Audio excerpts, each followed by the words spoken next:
Boy noticed a loose wall in his grandparents' house, but when he examined closely, he made a shocking discovery. Dorian loved exploring his grandparents' old house. It was full of history, and he always found interesting things. One day, while walking outside, he noticed a wooden plank on the wall that looked different. Curious, he pushed it, wondering if something was hidden behind it. The wall creaked but didn't move much. Realizing the plank was part of the house's foundation, he decided to check the basement. As he stepped inside, the air felt cold and damp.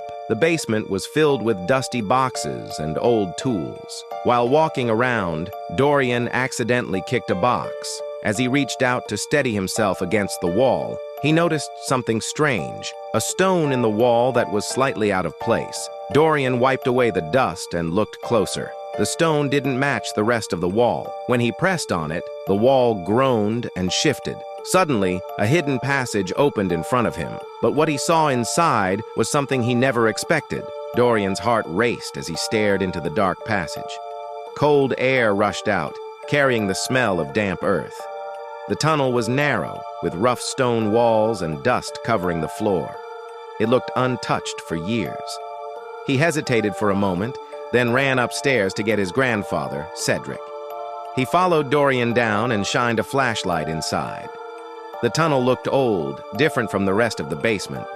The stones were uneven, and the air felt heavy. Dorian's grandmother joined them, shocked to see a hidden passage in their home. They had lived there for decades and never knew it existed. As they stepped inside, they saw strange carvings on the walls. The symbols were faded but still visible. Wooden crates, covered in dust, sat against the walls. Rusted tools and broken lanterns lay scattered on the ground. It looked like people had worked or lived here long ago, but had left suddenly. Cedric called his old friend Victor, a retired archaeologist, to examine the tunnel. When Victor arrived, he quickly realized it was much older than the house. As they walked deeper, the passage led to a large underground room.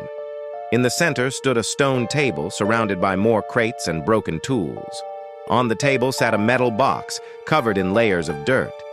Victor carefully wiped it clean and pried it open. Inside were old papers, their edges torn and yellowed. He read through them slowly. These were not mining records. They were evacuation orders. The documents described a group of people who had once lived in this hidden space. The details were unclear, but they had been forced to leave suddenly. There were no signs of a disaster or war, yet the passage had been sealed as if someone wanted it to be forgotten. The discovery left them unsettled. This was not just an old basement. It was a place people had once used to hide. But why? What were they escaping from? They had uncovered a secret buried beneath their home for generations. But the biggest question remained: what really happened here?